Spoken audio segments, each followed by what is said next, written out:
Maman justice, tu ne chômeras pas si tu libères nos imams. Non, tu ne chômeras pas. Libère-les, tu ne chômeras pas.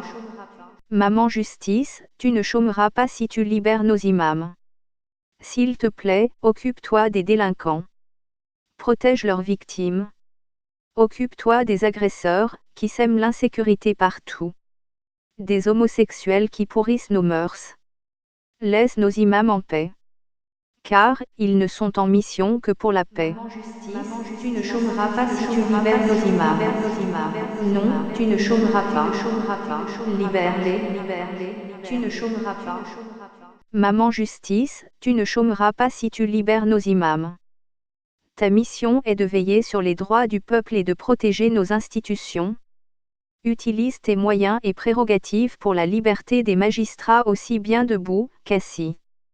Que ceux qui sont assis jugent selon leur intime conviction par rapport à l'esprit des lois, et non selon les ordres de son Excellence. Que les magistrats debout aussi représentent dignement la société. Qu'ils défendent ses intérêts et ne la trahissent pour rien au monde.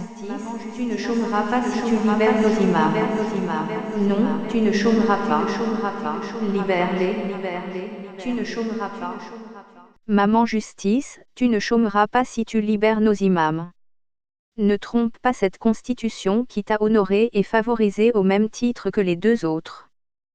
Car ces deux-là ne font que exceller dans le mensonge, la corruption, l'arbitraire et tant d'autres vices qui nous privent de développement. Tu ne chômeras pas si tu libères nos imams. Non, tu ne chômeras pas.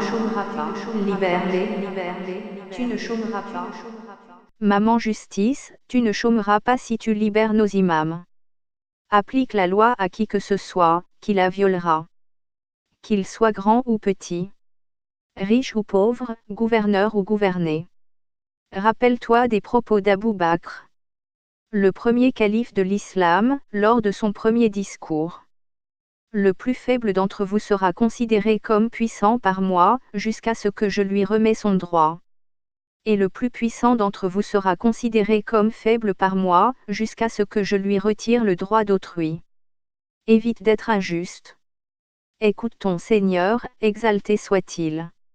Ô mes serviteurs, je me suis interdit l'injustice à moi-même, et je vous l'ai également interdite. Ne soyez donc pas injustes les uns envers les autres. Tu ne chômeras pas si tu libères nos imams. Non, tu ne chômeras pas. Libère-les, tu ne chômeras pas. Donc ma chère maman, ne sois pas injuste.